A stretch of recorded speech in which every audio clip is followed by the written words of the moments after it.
Hey guys, it's Bebe72 and here we are. Currently we did manage to hit rank 1 global in Korea, and I am going to make sure to share exactly what decks and strategies I use to get there. First, I'll start by introducing the main carries for each cost unit. Now, for 1 cost carries, I do recommend a Tristana 4-star reroll. Amongst 2 costs, I do recommend Teemo or maybe Talia reroll.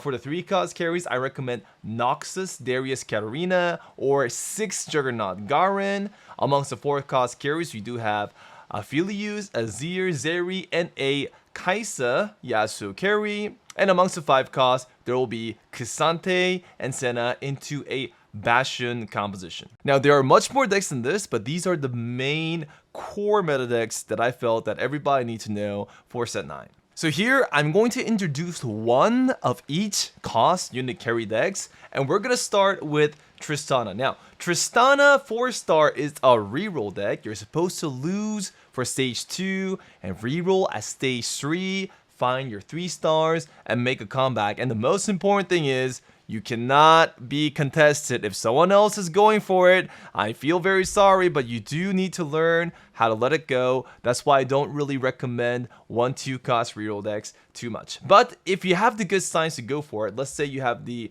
honor roll or a golden ticket that will give you more than enough econ to find your upgrades, then it is quite nice. Amongst the augments, you gotta focus on getting the Bastion carry augments, where you get a much more tankier frontline that heals, or maybe the Gunner augment that gives Tristana more attack speed. The focus is to get either econ, tank value for Bastions, or for more attack speed. Attack speed, very important because Tristana is a gunner, and the faster she autos, the stronger she gets. So the itemizations are usually focused on Guinsu's Deathblade and Runan, so she can get more AoE damage potential. The other item tech that you can maybe go for is Giant Slayers and Last Whispers to get through the tanks, but usually Tristana 4-star has enough damage, so you do not need to worry about that. The other 1-cost carries that you want to go for is going to be Maokai and Viego for Shadow Isles, Poppy for Bastions, and Anatimo for the healing reduction and the Yordles. And now after that, we have Teemo. Teemo is a carry that does need to find upgrades guaranteed, so I don't recommend ever going for this deck without a golden ticket. If you go for this deck with a very slow upgrade, you will most likely just fall behind, especially this deck has a hard matchup against Aphelios decks. Aphelios decks counter Teemo because Aphelios decks can be tanky enough to survive Teemo's shrooms, but otherwise you do want the Jewel Gauntlet blue buff for the damage, Hextech Gunblade to heal from Teemo's like a setup. You want Swain and Tarek to buy time in the front. And after you get 3 Yordles, you can add in 4 multicast to get the bonus damage. This too is not a deck that I recommend too much. The decks that I recommend and I feel will help out your elo the most will most likely start from the 3 cost carries. And now let's go into the real show.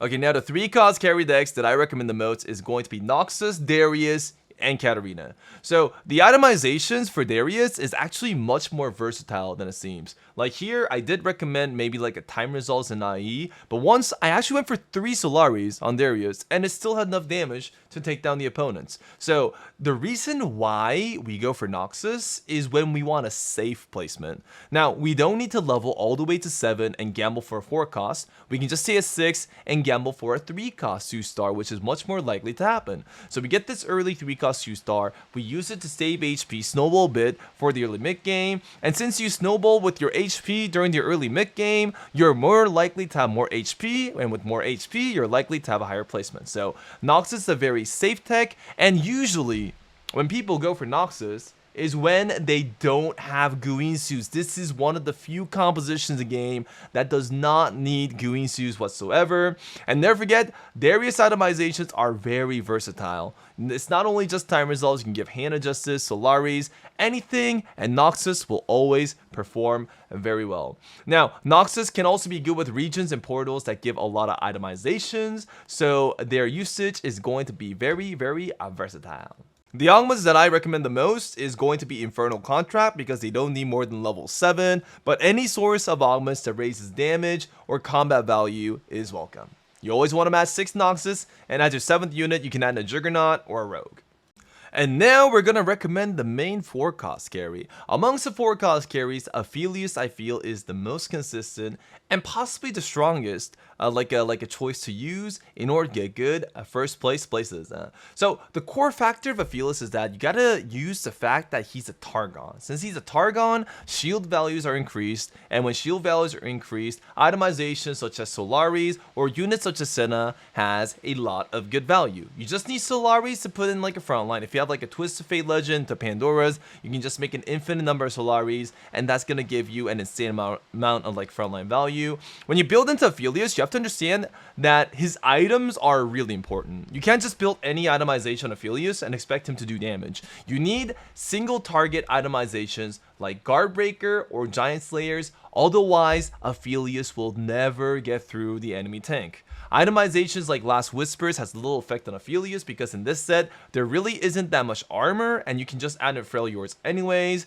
And itemizations like Deathblade IE does not scale well on Aphelios. His DPS output does not increase higher than the bonus damage from Giant Slayers or Guardbreaker whatsoever, so be very careful when itemizing Aphelios.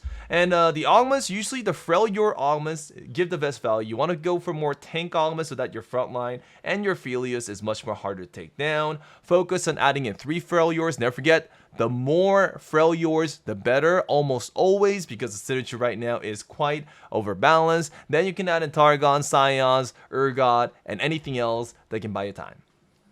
And now we're going to go into the 5-cost carries. Now, amongst the 5-cost carries, I want to show you guys which 5 costs are the strongest once itemized. And I feel number 1, Velvet is one of the strongest units amongst 5 costs if itemized properly, but if wrongfully itemized, she is one of the most useless 5 costs in the game. It's very polaric. So what you gotta focus on here when making Velvet is that she has infinite damage potential, but only if you give her attack speed, like a Radiant Rapid Fire Cannons or an Ionia Spat. For those who don't know, 6 Ionia Spats once enlightened gives 130% attack speed. So if you just give that much attack speed to Velvet, you'll notice that she'll one-shot most units with her ultimate, which is a lot of damage. So after she one-shots, you want to make sure she has Hextech Gunblade to heal and Giant Slayers to guarantee that against high HP value units. That's usually how you want to build into Velvet. And then after Velvet, it should be K'Sante. Just give K'Sante 2 mana items, 1 Protector's Vow, 1 like Redemption or like a blue buff, and that's good enough. And then just give him more tank value so he lives long enough to one-shot those enemy frontline, one-shot those units holding those 3 tank itemizations. And for those who don't know, a tip for K'Sante is that put K'Sante at the front rightmost of the map, and then he can just one-shot units that are in that hex instantly. After that, it's Senna, because Senna shields your entire team while doing damage. Her damage shield value ratio is very, very high. Not to mention that she can also buff your teammates all together. Okay, so this was the short summary of the decks that I thought were really strong and the decks that I want to recommend. There will be more videos like this with like other decks like Zeri, Azir, what their win conditions are, what their augments are. And if you guys want to see that content too, never forget to subscribe and leave a comment below so you can help out the channel. Thank you guys very much, and I hope this information helps with your climb. See you guys.